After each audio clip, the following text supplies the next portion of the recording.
Hey guys, it's April Bowden here. Sorry, I'm multitasking. I'm doing an acorn squash, and simultaneously I'm going to be making this video while answering another question from Meadow.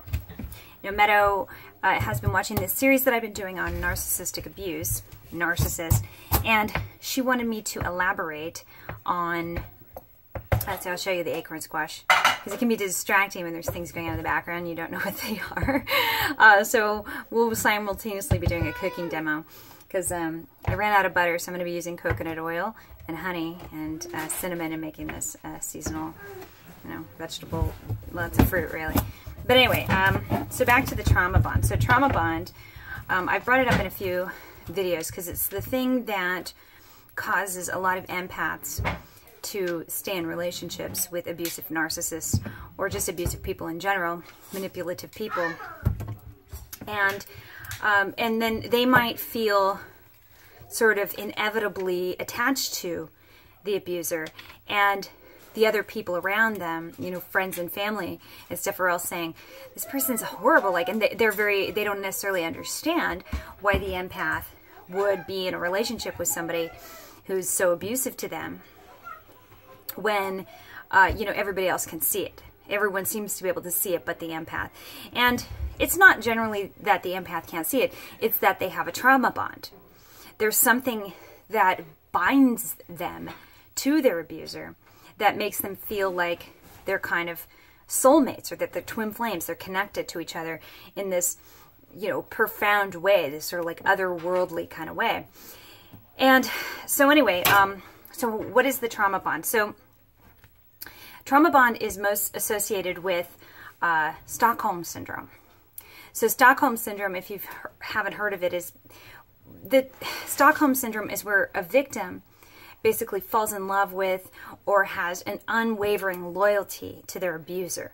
So you're being abused by someone. They could be sexually abusing you, physically abusing you, or in the case of a covert narcissist, it could be like gaslighting, some stuff that you, even something subtle like that, where you might not recognize it as abuse, but it feels crummy. You feel terrible when you're around them, but you can't help yourself but to have this undying loyalty and bond to them.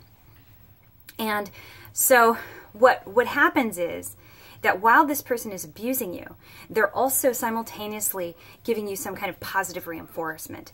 So, for example, if it's a child who's being abused, if it's physical or sexual abuse, the person who's abusing them might blame the child and say something like, I don't know why you make me do this to you. I don't know why, you turn me into this monster,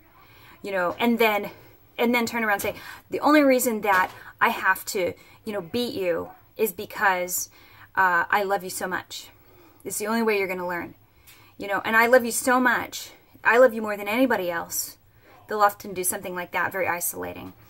And I love you the most of anybody, of anyone in the world. And, and I'm the only person that you can trust. But you make me into this person that I don't want to be. So it's a total mindfuck, because they're being abused simultaneously while being told that the abuser loves them, right? And so this is the kind of thing where you hear stories about slaves who, even after they become free, won't leave their master. It's because they form this bond. They feel this unwavering loyalty. That's that Stockholm syndrome. And, kids who are taken away from really abusive homes will go back to their parents no matter what, because they feel that unwavering loyalty, and don't recognize that it's abuse. They have a very skewed idea of what love means, because it seems to be to coexist with abuse. Love and abuse are interwoven to the point that they can't really identify the difference. So people who've had those kinds of experiences, maybe not quite that extreme, but something along those lines in their childhood, have porous boundaries and end up either identifying with their abuser and becoming an abuser, which is the case of what narcissists do, or sociopaths, or they are end up becoming involved with people like that. And so there's different dynamics that can occur in a family household that might create, you know, an empath or a narcissist or somebody that's emotionally manipulative. But it's generally like a very imbalanced, very inconsistent home where you're walking on eggshells and you don't know if there's going to be abuse or if it's going to be, or if you're going to receive praise. You know, and because of that uncertainty, you know, there's this over elation when you're feeling praised and loved because it's not consistent. So the manipulation technique that's most associated with that is something called intermittent reinforcement. So intermittent reinforcement is where you intermittently receive positive reinforcement mixed in with neglect or abuse. So there was these studies using rats, and the lab rats were taught how to pull a lever and get a pellet. When the pellet came out consistently, they only pulled the lever when they were hungry, when they wanted a pellet. But when it was inconsistent, they became obsessed with the lever. And they wouldn't stop pulling on it, even though they knew that it was not, you know, that it was just a 50-50 chance or maybe even less of them receiving it. So it's kind of, it becomes that like gambling addiction kind of thing. You don't know when you're going to get it, but when you do, man, the payoff's so huge that you start to become addicted to it. It's like you have a dopamine reaction whenever it does come, because that's how good that payoff feels, because you don't know when to expect it. And so when you've had that kind of, you know, inconsistency, you know, and you don't feel, you know, even in homes where it's not direct abuse, but it's just sort of like you may not know, you know, if you're going to eat, you know, if you are the child of somebody who, you know, has a drug problem or has a gambling problem or something like that, there might not be a steady income. You know, they may have a job, but every now and again, you know, the fridge is empty and there's no money to replenish it, right? So there's this inconsistency. There's this uncertainty of what your life, you know, what's going to happen day to day. And so when that occurs, you know, you feel, hang on a second here, I'm receiving a call. When that occurs, you develop this addiction, this addictive aspect to positive reinforcement because it's inconsistent. Now, when a narcissist and an empath meet, a lot of times what happens, what's most thought of is that the narcissist kind of grooms the victim and uses this intermittent reinforcement to get them hooked. And they do a little thing called the takeaway game, where they basically shower you with love and then they take it away. So that you're kind of going, well, what happened? Everything was going fine, and now all of a sudden you're being cold to me. Now all of a sudden you're not being responsive to my messages. Now, you know, I don't get it. And you're going to be chasing after it, you know, because they know. They're not smart necessarily, but they have practiced this well enough, or it was done to them. That's the oven, sorry. So they know that it works, right? They know that they can do that and it's going to have an effect on you. So, and they might not really even be super aware of it. It depends on how smart the narcissist is. If they have, you know, a modicum of intelligence, they might have some awareness of what they're doing, but most of them don't really even know. They just know it's like impulsive. They just know that it works. And anyway, so the trauma bond is really intense, and it causes somebody, and that's the most common, like mainstream narrative about it, is that it has to do with this, that they groom you and they make you into basically like, you know, hooked on them. But the funny thing is that trauma bond actually goes both ways, because narcissists are also very hooked on their empaths a lot of the time. And because narcissists are addicted to people, you know, and they bounce around from person to person to person, you know, not everybody is going to give them that same kind of thrill. They're not going to get, I mean, they get high off of people, you know, their people's attention in general. But certain empaths that they feel that trauma bond with, in return, they get more hooked on. And so this is where because from what I've seen, the trauma bond doesn't necessarily only occur after abuse has taken place. It seems to be effective immediately the minute that the empath and the narcissist meet. There's an unspoken, like, just completely, neither one knows why they're drawn to the other so much, but they just know that they are. And so then the mind sets in this, like, idea that this is my soulmate. And spiritually, you could look at it, from a religious standpoint and go, we were together in a past life. There's this kind of feeling that happens where the two meet and feel like, this is the person I've meant to be with my entire life.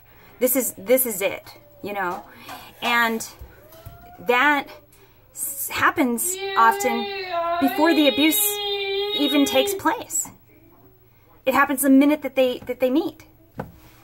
So, I mean, if you look at it from a past, if you say, well, I don't believe in past lives, but you think if they come from kind of the same childhood upbringing, that inconsistency and that then a lot of times what happens is, if there's, for example, if there's an abusive household, one or more parents is abusive, and then they have 2 or 3 children, one or more of those children is going to become the scapegoat, and then the other child will be kind of more the golden child.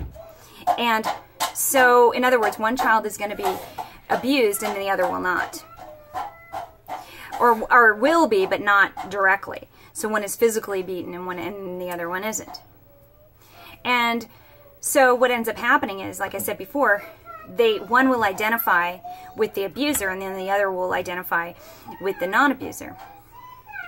Will identify with the empath. And they'll often, as children, the one that's considered the golden child, will often take on the parental role. So they're put into that position to be comforting to the parent that's abused, to the empathic parent. So when the narcissist and the empath meet, they know, without even speaking, that this person is familiar. Because they grew up in the same kind of household. There's the instant understanding that this person gets me. And even, and this is a weird phenomenon, because I've heard many empaths, myself included, who will meet a narcissist or somebody who's, character disordered, and on first sight, you feel that there's something weird about that person, and don't even necessarily like them, but you're drawn to them like a moth to a flame. And they just pull you in, and no matter what, no matter how many people are like, yeah, no, you can't, you feel like you're just hooked on that person. And you're stuck to them like glue. And you just, and what's funny, but what a lot of people may not realize, is that quite often the narcissist feels the same way. Even though they go through people a lot, and people are very interchangeable to them, they don't feel real love, and they don't feel real connection in a healthy way. But they do become obsessed, and they do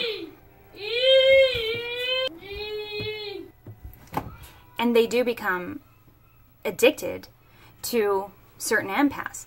Now, narcissists, because they have to be constantly devaluing and discarding and moving on, they don't really discard.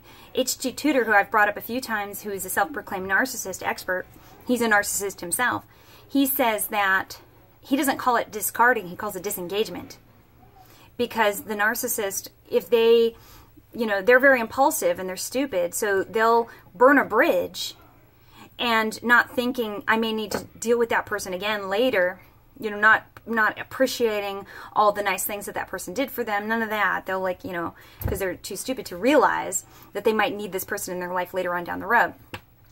So they'll go ahead and burn the bridge, cut off all ties, and then later, when the new supply or the new fuel source burns out or doesn't work out, then they come back to the old one. And they don't have good memories, remember. They have a very low level of constant reality. So oftentimes they don't really even remember the situations that transpired, or, you know, the things, they don't remember things about the person. You know, they might forget a lot of important details, but they remember the feeling. They remember the high. And that they never forget that. And so they know this person is a good high. This person is a good drug. And they want to come back. But not, you know, and so, but because they're stupid and they disengage so quickly without thinking, they don't realize a lot of times when they have a good source that not everybody is created equal. You know, they don't understand, they can't recognize value, right? So it's like trying to give a 2-year-old a $100 bill. You wouldn't do that, right? Because you know it doesn't recognize value. So narcissists don't recognize people as having value, really. But they know the feeling. And they know the feeling when one empath gives them a better high than another. And they often get hooked on certain empaths that just make them feel great because they have that trauma bond with them. And so this is when the narcissist starts saying, pulling out, you know, you're my soulmate and you're my twin flame and you're this and that. They might say that to a lot of people just to love bomb, but the ones that they consistently go back to and can't, and no matter how much the empath says, get the hell away from me, I never want to speak to you again, you know, this and that, or just ignores them, they will always consider that person their property. And they will always try to take that person, try and get that person back in a relationship with them some way. It's like weird that you would think that they would just keep doing that, but they do. You know, why do they burn these bridges with people that they're utterly obsessed with and they feel completely dependent on? Because they're stupid. So, but I mean, but the narcissist, my point being is that the narcissist feels the trauma bond too. And when the two split, it's always harder on the narcissist than it is on the other person. No matter how much the empath, no matter how brutal the disengagement or the discard can feel to the empath, it is always harder on the narcissist. Because once they replace you with another, they might forget for a while, but when they have to come back, and if the empath doesn't let them in so easy or doesn't let them in at all, you know, they take that really hard. It gives them a huge injury. And in the end, you know, like I said, that not everybody's created equal. Not every dollar bill has the same value, right? It's just like all people don't have the same value. And they'll really start to miss the ones that had value. And they won't even necessarily know why. Because they can't really see it, you know, in tangible way. They just know how that person made them feel. And they're hooked because of the trauma bond. So it's weird. It's a really weird phenomenon. The trauma bond feels like you were married to that person for 30 years and you know them in and out, you know, but it's not healthy. It's not a healthy bond. It can be an extremely painful thing to try and disengage with somebody you feel trauma bonded to. You can feel like, you know, you're giving up a part of yourself. So it's a trip. But anyway, hopefully that explains a little bit more on trauma bonding. Thanks for your question, Meadow. Please, if you like this content, like, share, subscribe to our YouTube channel, and send a donation if you can. Thank you so much. Until next time, peace, truth, and love.